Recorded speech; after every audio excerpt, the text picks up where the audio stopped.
இந்த இறை வார்த்தைகளின் ஒரு பகுதியினை உங்கள் ஆசீர்வாதத்திற்காக வழங்குகிறோம். கேட்டு ஆசீர்வாதம் பெறுங்கள்.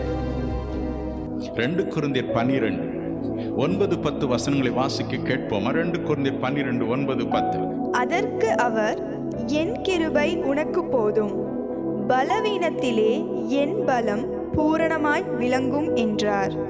ஆகையால் கிறிஸ்துவின் வல்லமை என்மேல் தங்கும்படி என் பலவீனங்களை குறித்து நான் மிகவும் சந்தோஷமாய் மேன்மை பாராட்டுவேன்.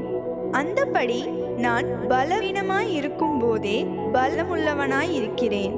ஆகையால் கிறிஸ்துவின் நிமித்தம் எனக்கு வரும் பலவீனங்களிலும் நிந்தைகளிலும் நெருக்கங்களிலும் துன்பங்களிலும் இடுக்கண்களிலும் நான் பிரியப்படுகிறேன். பக்தர்களுக்கு வரும் பலவீனம் கிறிஸ்துவ நிமித்தம் வரும் பலவீனம். கிறிஸ்துவ நிமித்தம் வரும் பலவீனம். எப்ரோதித்து என்ற ஒரு மனிதனை பற்றி நான் பிலிப்பியர் 2ஆம் அதிகாரத்தில் வாசிக்கிறேன். அதில் 27-30 வசனங்கள் என்ன சொல்கின்றன? கிறிஸ்துவின் ஊழியத்தின் நிமித்தம் வியாதிப்பட்டு மரணத்திற்கு சமீபமானார். பவுலடிகளை பற்றி நாம் வாசிக்கும் பொழுது கலாத்தியர் 6:17 சொல்கிறார், நான் கிறிஸ்துவின் அச்சடையாளங்களை தரித்திருக்கிறேன், இனி ஒருவனும் எனக்கு வருத்தம் உண்டாக்காதிருப்பானாக. கொலோசியர் 1:24 சொல்கிறார், கிறிஸ்துவின் பாடுகளில் குறைவானதை நான் என் சரீரத்தில் நிறைவேற்றுகிறேன். அவருடைய சரீரமாகிய சபைக்காக இந்த பாடுகள் என்று சொல்கிறார். அதான் உண்மை பக்தனுடைய அனுபவம்.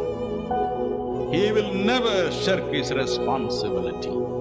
The real man of God will take the responsibility to pray through the problems of other people. He will take the responsibility to pray through the ordeals, the persecution of the church of God. He will never say it is not my business. Never. He'll be a part of every suffering every church goes through. Every individual who comes to him for deliverance goes through. That is why a servant of God is chosen. That's why St. Paul said, I bear the marks of Christ. I bear the marks of Christ. And he is with Christ today. But he says, whatever is lacking in the sufferings of Jesus Christ for his church, I have borne it on my body. Every affliction I have borne in my body. That is why he was weak. That's why the servants of God become weak. Their weakness is because of Christ's ministry. இரண்டாவது ஒரு ரகசியத்தை நான் உங்களுக்கு சொல்லட்டேன். 2 கொரிந்தியர் 12 1-4 வசனங்களை வாசித்து பாருங்கள். பவுலடிகள் 3வது வானம் வரைக்கும் எடுத்துக்கொள்ளப்பட்டேன், மோட்சத்தின் காரியங்களை கண்டேன், ஒருவரும் விளங்கிக் கொள்ள முடியாத மோட்சத்தின் பாஷையை கேட்டேன் என்றெல்லாம் வர்ணிக்கிறார். அவர் எழுதின காரியங்கள் மிக ஆழமானவைகள். 2 பேதுரு 3:16 பேதுரு என்ற அப்போஸ்தலன் சொல்கிறார், தனக்கு அருளப்பட்ட ஞானத்தினாலே நம்முடைய சகோதரனாகிய பவுல் எழுதியிருக்கிற காரியங்கள் என் புத்திக்கு விளங்காதவைகள் என்று சொல்கிறார். அவைகள் தேவனால் அவருக்கு தரிசனமாய் அருளப்பட்டது. போகட்டும், தரிசனம் எப்படி வருகிறது? 1 கொரிந்தியர் 6:17 சொல்கிறது, கிறிஸ்துவோடு இசைந்திருக்கிறவன் அவரோடு ஒரே ஆவியா இருக்கிறான். கிறிஸ்துவோடு இசைந்திருக்கிறவன் அவரோடு ஒரே ஆவியா இருக்கிறான். அவனுடைய ஆவியும் கிறிஸ்துவின் ஆவியும் ஒன்றுபட்டே அவர்கள் வாழ்கின்றனர். திடீரென்று கிறிஸ்து சொல்கிறார், நீ மோட்சத்திற்கு வா, நான் அநேக ஆழமான காரியங்களை உன்னோடு பேச வேண்டும். அவனுடைய ஆத்மாவை அழைத்து போகிறான். அது இயற்கைக்கு முரணானது. ஆகவே உடல் பலவீனப்படுகிறது. விண்வெளி கப்பலை அனுப்பும் முறையை நீங்கள் பார்த்திருக்கிறீர்களா? ஒரு ராக்கெட்டின் நுனியில் விண்வெளி கப்பலை வைக்கின்றனர். இந்த ராக்கெட் முதலாவது விண்வெளி கப்பலை தூக்கி செல்கிறது. ராக்கெட் போகும் பொழுது ராக்கெட் முழுவதும் நெருப்பு பற்றி எரிகிறது. பல மைல் தூரத்திற்கு புகையை நீங்கள் பார்க்கலாம். காரணம் என்ன? இந்த ராக்கெட் புவி ஈர்ப்பு சக்தியை தாண்டி இந்த விண்வெளி கப்பலை கொண்டு போக வேண்டும். அதன் பிறகுதான் மற்ற கோளங்கள் அதை இழுக்க முடியும். ஆகவே இந்த ராக்கெட் படாத பாடுபடுகிறது. முடிவில் இந்த ராக்கெட் பயனற்றதாய் எரிந்து போகிறது. விண்வெளி கப்பலோ விண்வெளி அடைந்து விடுகிறது. அங்கே தான் பார்த்த காரியங்களை வந்து திரும்ப உலகிற்கு சொல்கிறது. அப்படித்தான் ஆன்மீக வாழ்க்கையில் தரிசனங்கள் வருகின்றன. கண்ணீரோடு நாம் ஜெபிக்கிறோம். பரிசுத்த ஆவியானவர் அளவில்லாமல் இந்த மண் பாண்டத்தை நிறைக்கிறார். ராக்கெட் போல இந்த மண் பாண்டம் பற்றி எரிகிறது. பரிசுத்த ஆவியினால் தாங்க முடியாமல் தவிக்கிறது. கர்த்தரோ ஆவியை எடுத்து மோட்சம் அழைத்து செல்கிறார். மோட்சத்தில் பல காரியங்களை அவர் காண்பிக்கிறார், பேசுகிறார். அவைகள் இப்படிப்பட்ட பொதுக்கூட்டத்தில் பேசுவதற்கு தருணம் தராதவைகள். It is not apt for me to describe the things that I see in heaven every time I am taken to heaven. It's so difficult to understand.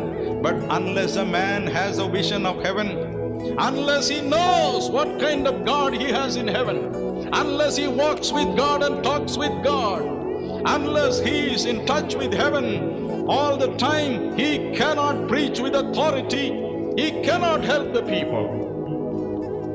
It is absolutely necessary for a man of God to have real heavenly vision and walk with God and talk with God. வேதம் சொல்கிறது, ஏசாயா 64:4, 1 கொரிந்தியர் 2:9, சங்கீதம் 31:19, இந்த உலகை கடந்து நாம் செல்ல போகும் மறு உலகு இனிமையானது. அங்குள்ள மகிமையை கண்கள் கண்டதில்லை, காதுகள் கேட்டதில்லை, அது புத்தியில் எட்டவும் போவதில்லை. So difficult. எப்படி ராக்கெட் போகிறதோ அதை போலவே உங்கள் ஆத்மா முதலாவது மேக மண்டலத்தை கடந்து செல்லும், நட்சத்திர மண்டலத்தை கடந்து செல்லும், பிளானட்ஸ் என்று சொல்கிற கோளங்களை கடந்து செல்லும். அதன் பிறகுதான் மோட்சம். கோடிக்கணக்கான தேவதூர்கள் அங்கே கடந்து செல்வார்கள். முதல் பகுதியில் நம்மை போன்ற சாதாரண மக்கள் கோடி கோடியாய் ஆங்காங்கே இருந்து புகழ் மாலை இயேசுவை பற்றி பாடுவார்கள். அது ஒரு சின்ன ஊர் அல்ல. மோட்சம் என்பது அமெரிக்கா போன்ற ஒரு பெரிய காண்டம். It's a continent so big and vast. அதில் தான் இயேசு இருக்கிறார். ஆனால் இயேசுவின் மகிமை நீங்கள் பார்க்க வேண்டும் என்றால் எல்லா இடத்திலும் அவர் இருப்பதாக தோன்றும். எங்கும் அவரை காணலாம். அப்படிப்பட்ட இடத்திற்கு அடுத்தபடியாக 2வது வாசஸ்தலம் ஒன்று உண்டு. அதன் மேல் 3வது வாசஸ்தலம். அந்த இடத்திற்குள் போவதற்குள் எனக்கு அன்பானவர்களே, உங்கள் சரீரம் அதிக பலவீனப்படும். ஒருவேளை 1 மணி நேரம் இந்த தரிசனம் நீடித்திருக்கலாம்.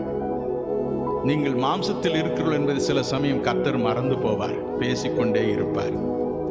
இனி உலகில் சம்பவிக்க போகும் காரியங்களை சொல்வார், நாட்டில் சம்பவிக்க போகும் காரியங்களை சொல்வார், உங்கள் ஊழியத்தில் நடைபெறப் போகும் காரியத்தை சொல்வார்.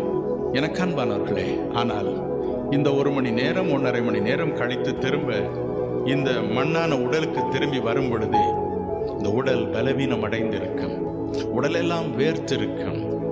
தானியேல் ஒரு வாலிபன், திருமணமாகாதவன். தரிசனத்தை கண்ட அவனுக்கு நேர்ந்தது என்ன? தானியேல் 8:27 வாசிக்க கேட்போமா? தானியேல் ஆகிய நான் சோர்வடைந்து சில நாள் வியாதிப்பட்டிருந்தேன். பின்பு நான் எழுந்திருந்து ராஜாவின் வேலையை செய்து அந்த தரிசனத்தினால் திகைத்துக் கொண்டிருந்தேன். ஒருவரும் அதை அறியவில்லை. ஒரு தரிசனத்தை கண்டான். முதலாவது திகைப்பு, 2வது பலவீனம், 3வது வியாதியே பட்டுவிட்டது. தரிசனத்தை காண்பதும் பரலோகத்தில் கிறிஸ்துவோடு உலாவதும் அத்தனை சுலபமானதல்ல. ஆகவே எனக்கு அன்பானவர்களே, தரிசனம் தரிசனம் என்று சொல்லி அதை நான் அதிக சீப்பாகி விட வேண்டாம். இதனால் தான் பல சமயங்களில் தவறான காரியங்களை நாம் செய்து விடுகிறோம். இல்லை இல்லை, தரிசனம் காண்பது அத்தனை சுலபமானதல்ல. கிறிஸ்துவோடு உலாவது அத்தனை சுலபமானதல்ல. It's so difficult. பவுலடிகள் சொன்னார், ஐயோ என் பலவீனம் நீங்க நான் 3 தடவை வேண்டிக் கொண்டேன். 3 தடவையும் இயேசு எனக்கு கொடுத்ததில் என்ன? பயப்படாதே, உன்னுடைய பலவீனத்தில் என்னுடைய பலன் சம்பூர்ணமாய் விளங்கும். ஹல்லேலூயா, ஹல்லேலூயா. கர்த்தருடைய ஊழியத்தை உண்மையாய் செய்கிற என் அன்பு சகோதர சகோதரிகளே, கவலைப்படாதிருங்கள். கர்த்தர் உங்களை மறந்து போகவில்லை. மற்றவர்களுக்கு ஜெபிக்கிற எனக்கு ஏன் இந்த கால்வலி என்று கேட்கலாம். மற்றவர்களுக்கு ஜெபிக்கிற எனக்கு ஏன் இந்த இதயத்தில் பலவீனம், இந்த நுரையீரலில் பலவீனம் என்று கேட்கலாம். இந்த பலவீனத்திற்கு ஆண்டவரை ஸ்தோத்திரியுங்கள். காரணம், எப்பொழுதெல்லாம் இந்த பலவீனம் வருகிறதோ அப்பொழுதெல்லாம் தேவன் குமாரனாகிய இயேசு கிறிஸ்துவின் வல்லமை உங்கள் சரீரத்தில் இறங்கும். உலகம் தரக்கூடாத சம்பூர்ணமான பலன் இறங்கும். நீங்கள் மரிப்பதற்கென்று தேவன் ஆயத்தப்படுத்தி வைத்திருக்கும் அந்த நாள் வரும் வரைக்கும் ஒரு செகண்டுக்கு முன்பதாக கூட அந்த நோய் உங்களை கொல்ல முயன்றாலும் அது பலிப்பதே இல்லை. Hallelujah. Cheer up tonight. If you are a servant of God and if you have been working feverishly for God and if you feel that you are weak all the time, cheer up. Because the Bible says, Jesus Christ says, the Son of God says, in your weakness my strength shall be perfect. Hallelujah. My strength shall flow in your frail body in abundance.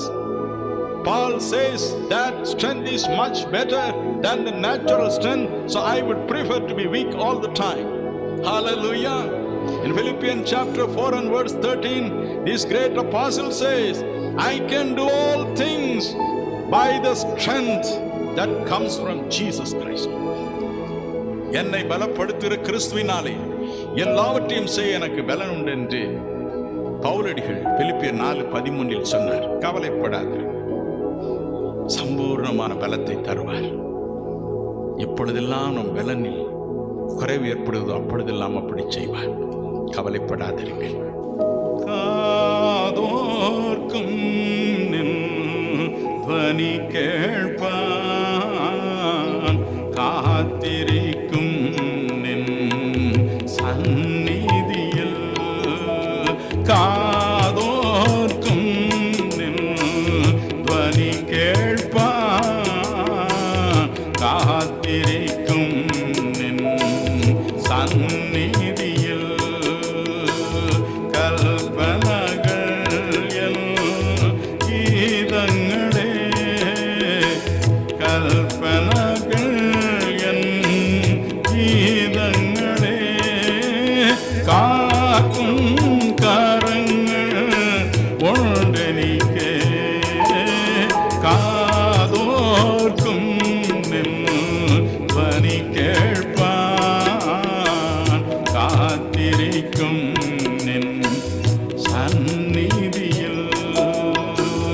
மேல்தரமாகும் பக்ஷணமே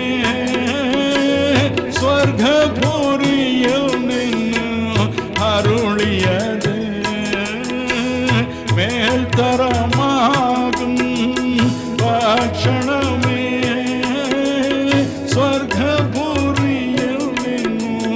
அருளியது. ஸ்வர்ணத்தை காழ்வில ஏறியது, ஸ்வர்ணத்தை காழ்வில ஏறியது. அன்மாதரும் காதோர்க்கும் நின் துவனி கேட்பான், காத்திரிக்கும்